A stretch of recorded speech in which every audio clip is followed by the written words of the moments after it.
কসম খেয়ে বলছেন ওয়াল আসর, সময়ের কসম, যুগের কসম খেয়ে আল্লাহ বলতেছেন ইন্নাল ইনসানা লাফি খুসর, নিশ্চয় তাম পৃথিবীর সব মানুষেরা তারা পথভ্রষ্ট, আর যারা পথভ্রষ্ট আল্লাহ তাদের ঠিকানা জাহান্নামে দিয়েছেন।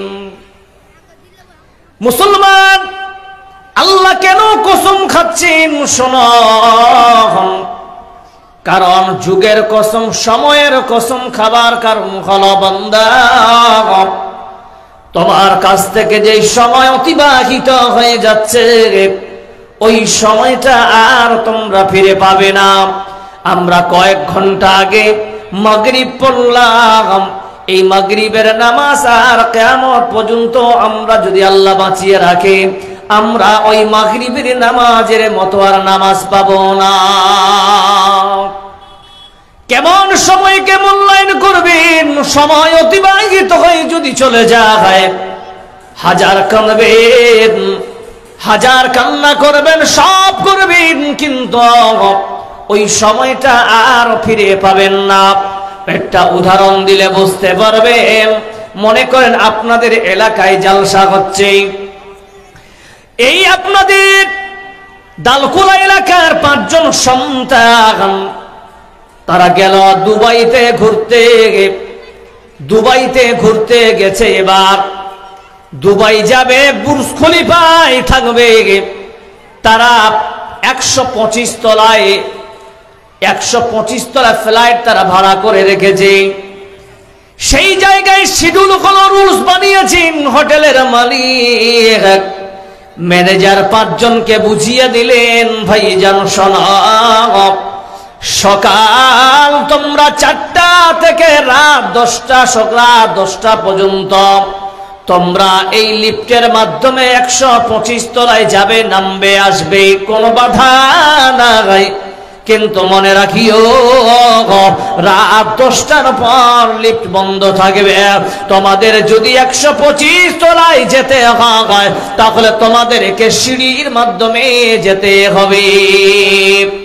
5 জন ছেলে ঘুরতে ঘুরতে আবেগে সময় দেখে না 10:30টায় যখন হোটেলে পৌঁছে গেছে, এবার ম্যানেজারকে বলছেন, ম্যানেজার সাহেব আমাদের রুমের চাবিটা দিয়ে দেন।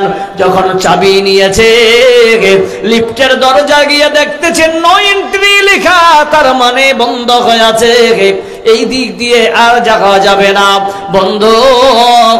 যখন ওই রাস্তা দিয়ে যাবে এবার উল্টা দিকে এসে ম্যানেজারকে বলছে, ম্যানেজার সাহেব লিফটটা বন্ধ আছে, একটু চালু করে দেন। বলছে তোমরা যখন হোটেল ঠিক করেছিলে ওই সময় এগ্রিমেন্ট করা ছিল সুধী মন্ডলী, তোমরা রাত 10টার পর যদি আসো তাহলে লিফট বন্ধ থাকবে, সিঁড়ির মাধ্যমে বান্দা যেতে হবে। 5 জন বন্ধু বলছে চল, ছোট ছোট গল্প করে উপরে যায়। এবার 5 জন মিলে গল্প করতেছেন আর যাচ্ছেন।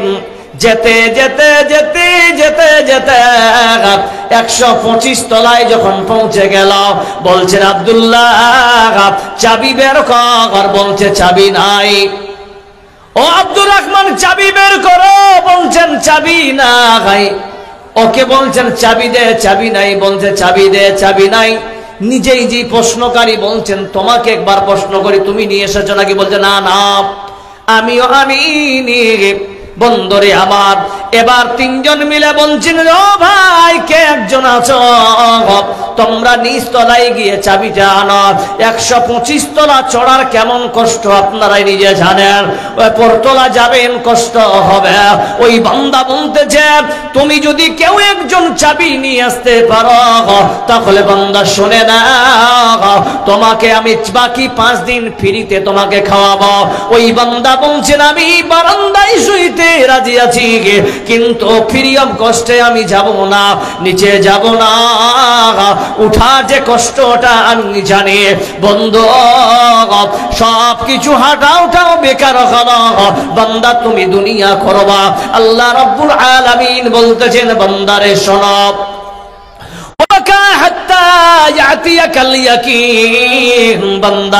তোমরা ইবাদত করো কতক্ষণ শুধু ইবাদত নামাজের নামে ইবাদত নয় রোজা রাখার নামে ইবাদত নয় আল্লাহ রাব্বুল আলামিন এই মুমিন বান্দাদেরকে এমন ওয়াফাকার দিয়েছেন মুমিন বান্দার পুরো বডিটাই আল্লাহ ইমানদার রেখে ইবাদত লিখে রেখেছেন বলুন সুবহানাল্লাহ পুরো মুমিন বান্দা তাদের পুরো বডিটাই ইবাদতের জায়গা করে দিয়েছে মুমিন বান্দা হাসবে ইবাদত মুমিন বান্দা কান্না করবে ইবাদত মুমিন বান্দা পায়খানা করবে ইবাদত মুমিন বান্দা পেশাব করবে ইবাদত কিন্তু যদি পদ্ধতি আল্লাহর নবীর অনুযায়ী হয় বান্দা তোমার ইবাদতের খাতায় লেখা হবে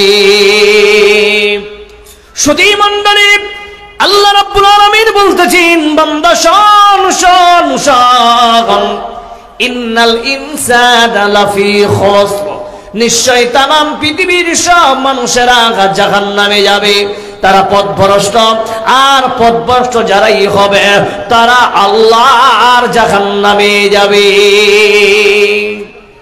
সুধী মণ্ডলী এই জায়গায় নাস কথাটা আগাম तमाम পৃথিবীর সব মানুষেরা যাবে পথভ্রষ্ট মানে জাহান্নামী মুসলমান শুনেন তাহলে নাস কথাটা যদি আম হয় নাস কথাটা যদি আম হয় মুসলমান এই যে আপনারা কষ্ট করে চাদর নিয়ে বসে আছেন মাথায় টুপি দিয়ে আছেন দাড়ি রেখেছেন নামাজ পড়ছেন আল্লাহর বাণী হিসাবে तमाम পৃথিবীর সব মানুষেরা পথভ্রষ্ট তাহলে আপনিও পথভ্রষ্ট আমিও পথভ্রষ্ট এখানে যিনারা আছেন আমরা সবাই পথভ্রষ্ট বন্ধু আল্লাহর বাণী হিসাবে আমরা সবাই জাহান্নামী কিন্তু আপনার নবী আমার নবী রাহমাতুল লিল আলামিন তিনি বলতেছেন কুল্লু উম্মতি ইয়াদখুলুনাল জান্নাতা ইল্লা মান আবা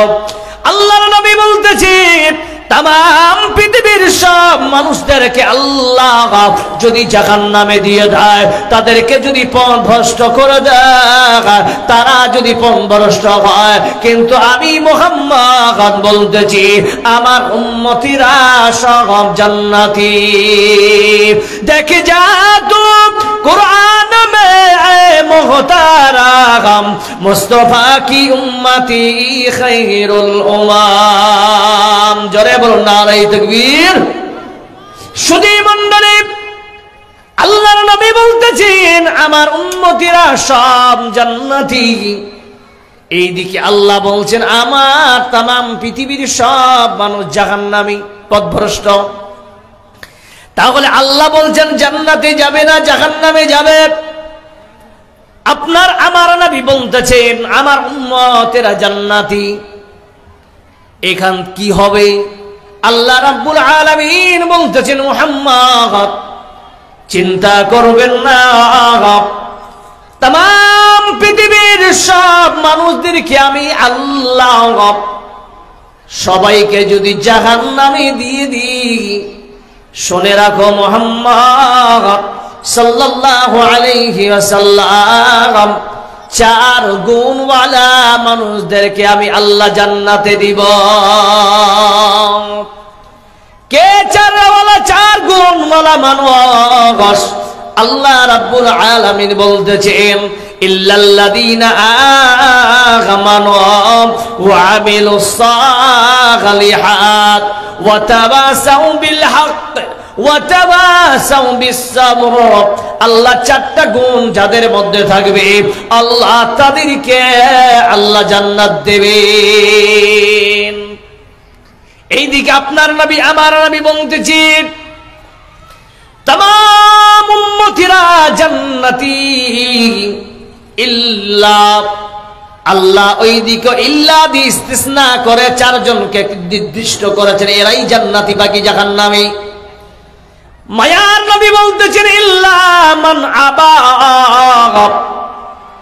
সব উম্মতেরা আমার আল্লাহর জান্নাতে যাবে না। ইল্লা মান আবা, যারা আবা তারা যাবে না। কিলা ইয়া রাসূলুল্লাহ মান আবা, ওগো আল্লাহর নবীজি বলুন তো আবা কে? আল্লাহর নবী বলতেছেন ওয়ামান আতাআনি দাখালাল জান্নাতা ওয়ামান আসানি ফাকাদ আবা। যারা আমার সুন্নতের প্রতি ইতাআত করবে, আমার ইতাআত করবে, তারা জান্নাতে যাবে। আর যারা আমাকে মানবে না, আমার সুন্নত মানবে না, আমাকে আমার ইতাআত করবে না, তারা আল্লাহর জাহান্নামে যাবে। সুধী মণ্ডলী, আল্লাহ রাব্বুল আলামিন বলতেছেন ইল্লাল্লাযীনা আমানু, যারা ঈমানদার হবে। এবার ঈমানদার কাকে বলেন? মুসলমান আপনাদেরকে বলি রে বাবা, ওই দিকে হাদিস যদি আপনি যান তাহলে বুঝতে পারবেন আল্লাহর ইতাআত, নবীর ইতাআত মানে হলো আবা নয়। যারা আবা হবে তারা আল্লাহর নবীর ইতাআত করবে না, ফরমাবরদারি করবে না, আল্লাহর নবীর সুন্নতের প্রতি আমল করবে না, ওরাই হলো আবা। আর যারা আবা হবে আল্লাহ বলছেন এরা ঈমানদার হতে পারে না। ঈমানদারকে আজকে আপনাদের এলাকায় আপনাকে বলি রে বাবা, জায়গা জমি নিয়ে ভাই ভাই ঠাই ঠাই হয়, মারামারি হচ্ছে। আহারে এটা তো কামনা কোনো মুমিনের নয় বন্ধুরে। তাহলে শুনে যান, আজকে আপনার এলাকায় হোক বা আমার এলাকায় হোক, বিভিন্ন জায়গা দিকে থেকে আপনারা লক্ষ্য করে দেখবেন।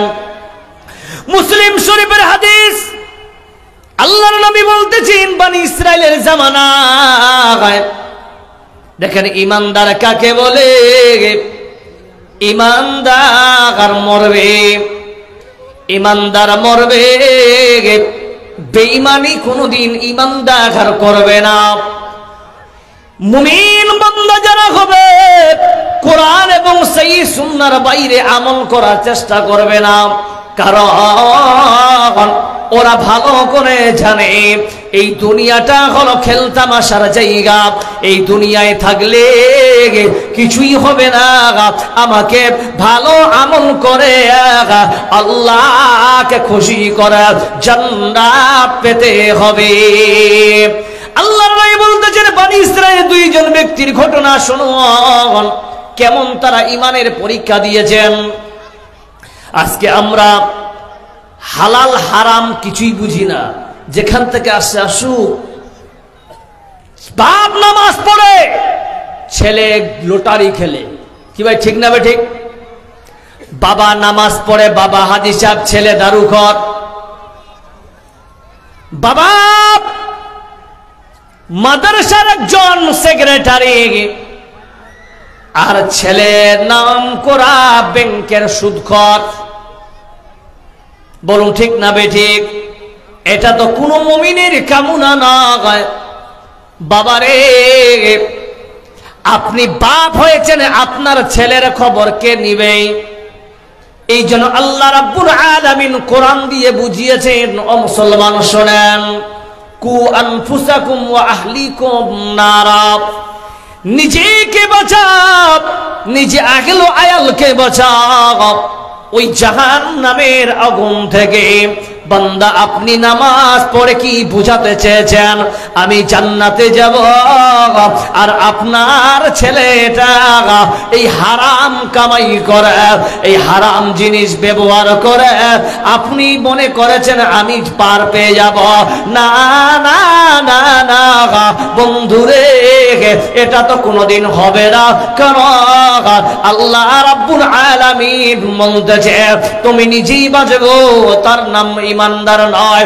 বাঁচো নিজেই এবং আহলে আয়ালকে বাঁচাও। তোমার সন্তান তোমার আন্ডারে মানুষ হয়েছে, তুমি তোমার ছেলেকে কেন ভালো করতে পারো না? এই জন্য মিসাল দিতে গিয়ে আল্লাহর নবী হাদিসটা শোনো। দুইজন ব্যক্তি ছিল, একজন জমি বিক্রেতা আর একজন জমি ক্রেতা। বন্ধুরে আমার, ইমানদার কেমন হওয়া লাগবে? ইমানদার কেমন হয় ভালো করে শুনেন। জমি বিক্রি করার পরে যে কিনেছে ক্রেতা, ও জমিতে এবার ভুট্টা লাগাবে, এখন সময় হয়, চাষ আরম্ভ করেছে।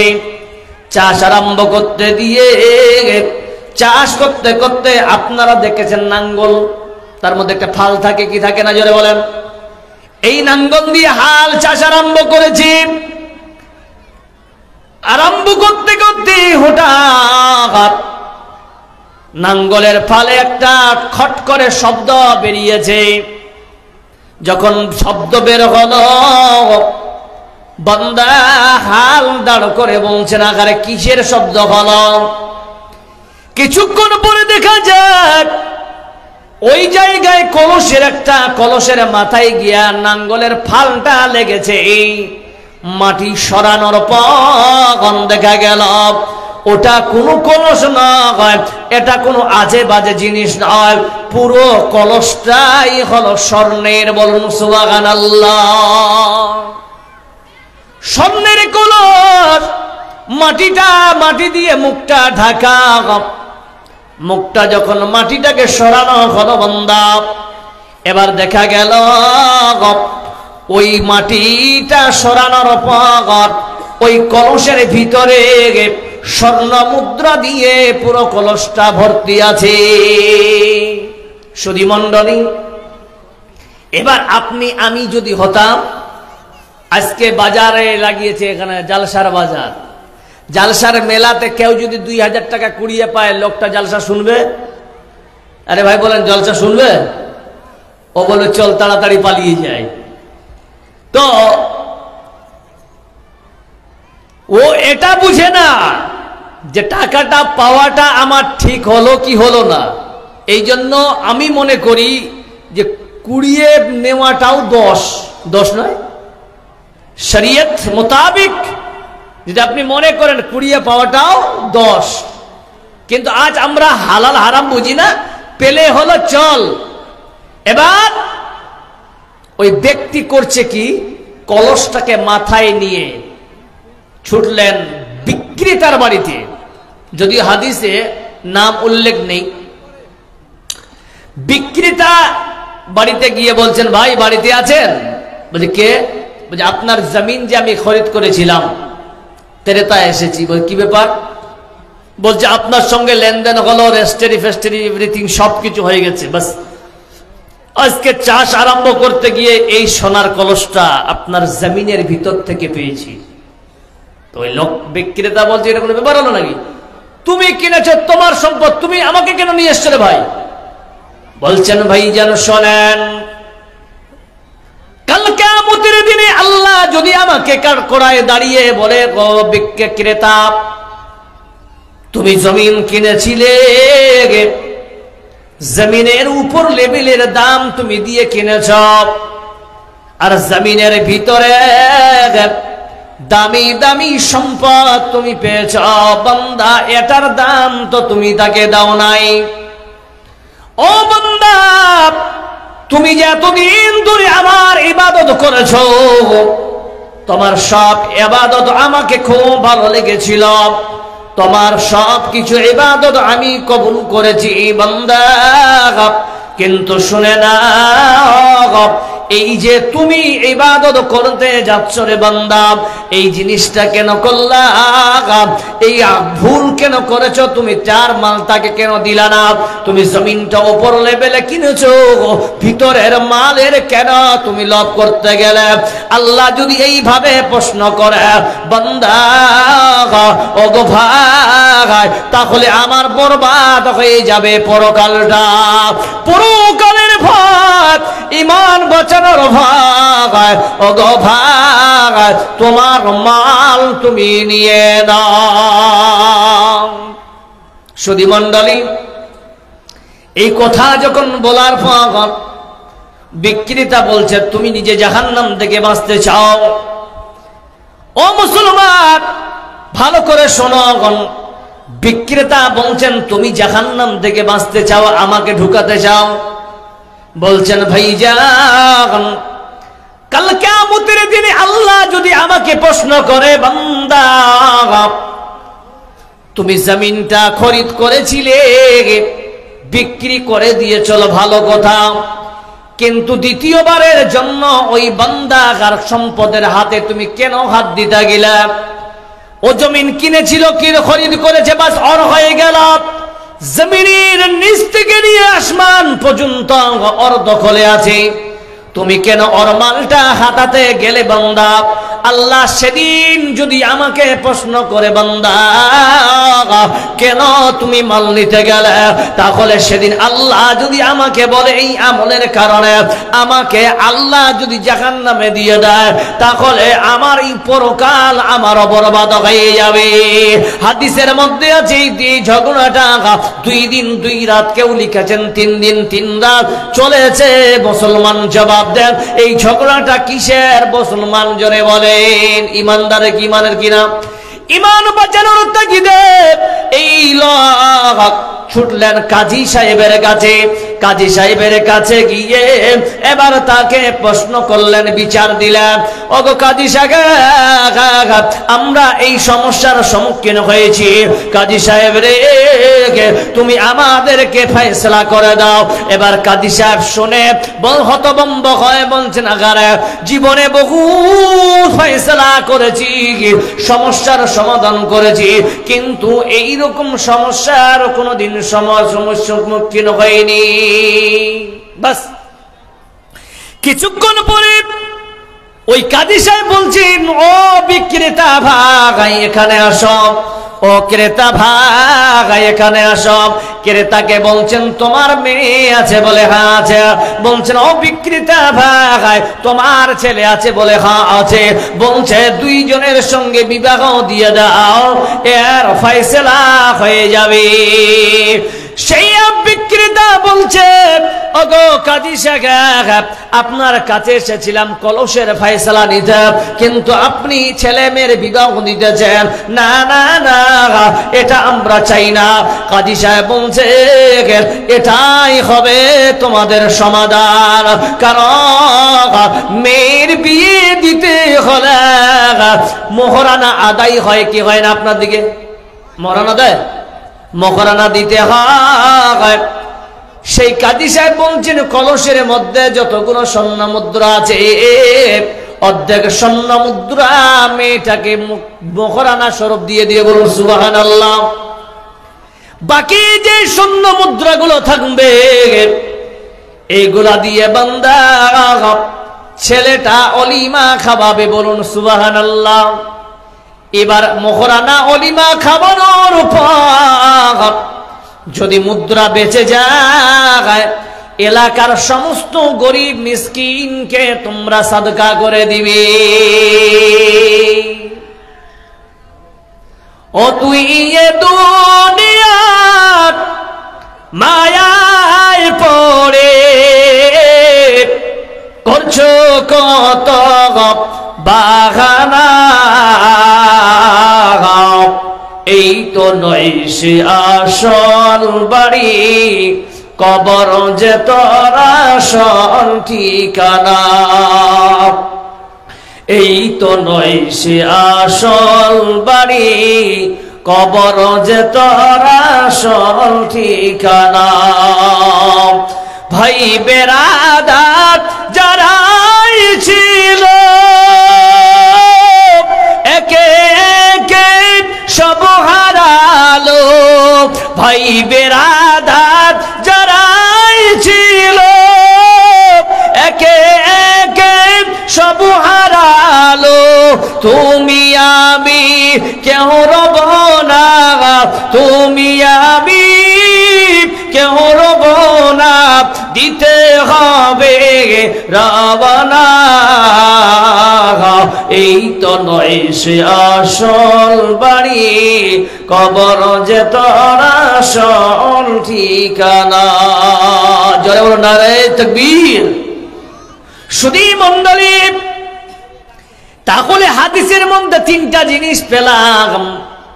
এক নাম্বার হলো মোহরানা দিতে হবে, দুই নাম্বার অলিমা খাওয়াতে হবে, তিন নাম্বার গরিব মিসকিনকে সাদকা করতে হবে। মুসলমান শোনেন, আজকে আপনাদের এলাকায় জানি না মোহরানাটা নগদ দেওয়া হয় না বাকি? জোরে বলুন, বাকি না নগদ? বেশিরভাগ নগদ, বাকি নেই, বাকিও হয়। তাহলে আল্লাহ তাআলা বলছেন ফাতুন নিসা সাদুকাতিহিন্না নাখলা।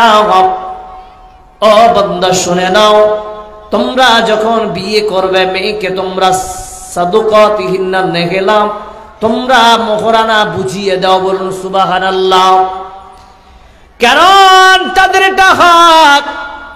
এই জায়গায় অনেক মেয়েরা, অনেক মানুষেরা আছেন জানি না, যারা ডিমান্ড নিয়ে বিয়ে করেছেন, 10 লাখ টাকা ডিমান্ড দিয়েছে, 5 লাখ টাকা মোহরানা, শ্বশুর বাড়ির টাকা দিয়ে মোহরানা আদায় করে। বলুন ঠিক না বেঠিক? মুসলমান শ্বশুর বাড়ির টাকা দিয়ে সোনা কিনে মোহরানা বেঁধে, এটা তো কামনা মুমিনের নয়। বন্ধু আমার, আজকে আপনার এলাকায়, আমার এলাকায় এগুলো হচ্ছে কিনা জোরে বলেন? হয় কি হয় না? 10 লাখ টাকা ডিমান্ড নিয়েছে, 5 লাখ টাকা মোহরানা বেঁধেছে, বান্ধিয়েছে কে? মেয়ে পক্ষ। এবার মেয়ে 5 লাখ টাকা দিবে কি? শ্বশুর বাড়ির টাকাটা আবার মোহরানা দিয়েছে। ডাট! এই সমস্ত বিহায়াপনা, আজ এই জেহেজ, ডিমান্ড সমাজে সব থেকে বড় ভাইরাস হয়ে গেছে। বলো ঠিক না বেঠিক? এগুলা যদি বাধা দিতে যায় তখন বলছে মৌলবীরা খারাপ। ঠিক না বেঠিক ভাই? মৌলবীরা খারাপ নয়, আপনি খারাপ। লাভ কি, লস কি? বা দেখেন লসটা কোথায়। যার 5টা সন্তান মোচের তেল লাগিয়ে তারা বলছেন 5 জোরে বলেন আমার দিকে, 5.50 লাখ টাকার মালিক। তার মানে কি? 5টা বেটা, 50 লাখ টাকা। খুব খুশিতে আছে, 5টা বেটাকে বিয়ে দিয়ে দিয়েছে। 5টা বেটাকে বিয়ে দেওয়া আবার 50 লাখ টাকার মালিক। আচ্ছা বলেন তো, আপনাদের এলাকায় বিয়ের পরে ছেলেরা মালিক থাকে না বাপ থাকে? জি বাপ। অধিকাংশ ছেলেরা হাতিয়ে নেয় কিনা? বাপ বলে দে বেটা এখন তুই সংসার সামলা। তাহলে 50 লাখ টাকা। এবার বাপ বলছে আরে 5টা বেটার বউ পেলাম, নিজের মেয়ের মতো আমাকে আদর করতেছে। ডালকোলায় গিয়ে দামি দামি চা পায়ের উপরে পা দিয়ে চা পান করছে আর বলছে আহ বউ পেয়েছি। সুধী মণ্ডলী, 5 দিন 5 মাস পর ওই ব্যক্তি রাস্তায় যাচ্ছে, ঠুস ঠুস করে চোখের পানি পড়ছে। বলছে কি ব্যাপার বাবুজি, কাঁদছেন কেন? বলছে আর বলিও না রে বাবা, যেই মেয়েগুলোকে বিয়ে করে নিয়ে এসেছিলাম, এই বৌমাগুলা নিজের মেয়ের মতো আমাকে দেখছিল, সেই বৌমা আর বৌমা নেই, দাজ্জাল হয়ে গেছে। বলুন ঠিক না বেঠিক? হারাম ভাবে বিয়ে দিবে, দুনিয়াতে চোখের পানি তোমাকে ফেলতে হবে। এমন সময় আসবে চোখের পানি পড়বে, মুছার মতো লোক পাবে না। সুধী মণ্ডলী, আল্লাহ যেন এই সমস্ত হারাম কাজ থেকে আমাদেরকে বাঁচিয়ে নেয়। জোরে বলুন আমিন। নাম্বার 2, অলিমা খাওয়ানোর কথা এসেছে। এবার আপনাকে প্রশ্ন করি, অলিমা খাওয়াবে কে? ছেলে না মেয়ে? ছেলে পক্ষ না মেয়ে পক্ষ? যে আপনাদের দিকে বরযাত্রী যান? বরযাত্রী? জি ভাই, বরযাত্রী যায় তো? কতগুলো যায়?